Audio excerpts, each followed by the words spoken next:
안녕하십니까. 지표로 보는 미국 시장의 권혁태입니다. 25년 10월 4주차 보도록 하겠습니다. 일단 이번 주 역시 미국 정부 폐쇄가 안 풀려서 나온 지표는 별로 안 됩니다.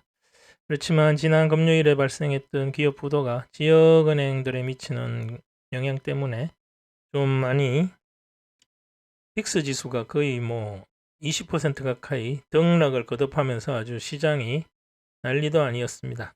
초반에 아주 그냥 매도하고 그랬더라면 아주 그냥 하룻밤에 그냥 손실이 어마어마한 그런 큰 손해가 발생할 수도 있는 시장이었습니다. 일단 나온 중요 지표 보도록 하겠습니다. 보시면 이제 레드북 소매 판매 지표인데 보시면 여전히 소비가 양호하게 되고 있습니다. 미국에 지금 소비 시장에 크게 문제가 없다는 얘기죠. 결국 나중에 다시 한번 말씀드리겠습니다만 이번에 나타난 미국 기업의 부도는 특정한 한 기업의 그냥 그 정도 수준인 것으로 보시면 될 것 같습니다. 이게 구조적이나 체계적으로 경제 시스템 전반에 뭔가 타격을 주는 그런 상황은 아닙니다. 다음으로 30년 담보대출 금리인데 이렇게 횡보 중이죠. 파월 의장께서 이제 내려인다고 했고 그래서 이제 시장 실질 금리가 좀 내려오고는 있는데 아마 요번에 이런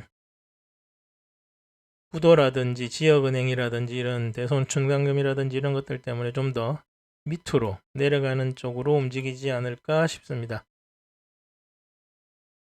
다음으로 스몰 비즈니스 옵티미즘, 그러니까 이게 좀 바뀌어져야 됩니다. 이게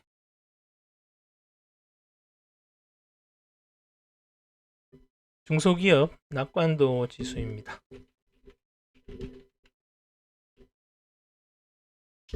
보시면 이게 좀 어느 정도 반등하고 나서 다시 좀 내려가고 있죠. 요즘 트럼프 정부의 집행하는 그런 정책들이 미국 내 경제에 별로 도움이 되지 않는다는 걸 이제 서서히 미국 사회에 퍼져나가고 있는 듯 합니다. 농민들도 그렇고. 근데 농민들 중에서 관세전쟁 먼저 시작해놓고 중국 보고 열내는 그런 분들도 되게 많다고 합니다. 아무튼 농부들도 그렇고 대부분 건축하시는 분들도 그렇고 금리가 지금 내려오고는 있는데 여전히 제약적인 수준이라는 거죠. 이게 퍼져나가서 약한 기업들이 서서히 이제 무너지는 초입 정도로 보시면 될 것 같습니다. 이게 다시 크게 지난 2008년도나 그런 크라이시스로 위기로 번져나가지는 않을 것 같고요. 이번에 또 파월 의장께서 그래서 금리 내리는 이런 것들이 좀 연장될 가능성이 매우 높아졌습니다. 확률이. 중소기업들도 별로 안 좋고요. 지금 오로지 빅테크 AI만 있는데 그쪽은 지금 퍼라든가 이런 것들이 지금 실적 기준으로 보면 상당히 좀 고평가되어 있다고 그렇게 보여집니다. 지금 이게 나중에 버블이라든가 이런 쪽으로는 확실히 거리가 멀고요. 벌써 한 두 번 10년 사이에 투자하는 그런 세력이라고 해야 되나? 기인이나 기관들이 한번 10년 사이에 두 번 당해서 아직까지 기억에 살아 있습니다. 이게 제일 중요합니다. 그 미국의 정시가 계속 지속되면서 이걸 계속적으로 경험이 쌓이고 있는 게 이게 되게 중요하죠. 옛날 같았으면 벌써 한순간 망해먹고 떠나가고 또 새로운 자금 들어오고 월가는 그대로고 이런 게 일반적인 패턴이었는데 지금 한 10년 사이에 지속적으로 투자를 하고 있는 인구수가 기관이 좀 늘고 있습니다. 다음으로 연준의 재무상태표인데요.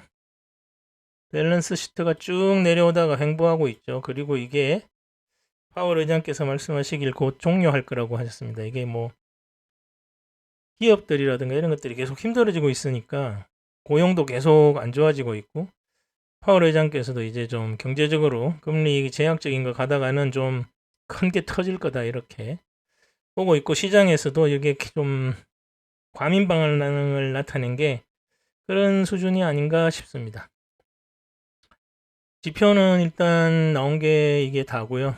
그래서 금요일 날 있었던 배경이 될 수 있는 그런 것들 좀 봐봤습니다. 부도율이 얼마나 지금 높은가, 아니면 경제에 얼마나 악영향을 미치고 있는지 보면 이게 제일 그 기본적인 제너럴한 건데, 25년 월 평균 10건인데 디폴트는 8건, 뭐 이러면 평균적인 거죠. 근데 그게 이제 요번에 지역은행하고 어떻게 연관이 되어서, 아, 이게 시장이 지금 포로 봐도 고평가되어 있다고 하고 조정이 오지 않을까 하는 세력들이 확 밀어냈다가 다시 확 올렸습니다. 25년 9월 지표니까 이게 제일 낮죠, 뭐 이게. 나머지 피치나 뭐 무디스 이런 데도 대출 채권 이런 것들 다 나쁜 상황이 아닙니다. 이런 것들은 좀 24년도 기준이고, 보시면 얘네들도 크게 지금 뭐 전망을 유지하고 있고 미국 경제 시스템에 위기가 오니 많이 뭐 이런 얘기는 하지 않습니다. 다른 쪽 뭐 여러 군데 경제지에 나온 것들을 봐도 구조적으로는 문제가 없다. 이게 다 일관된 스탠스입니다.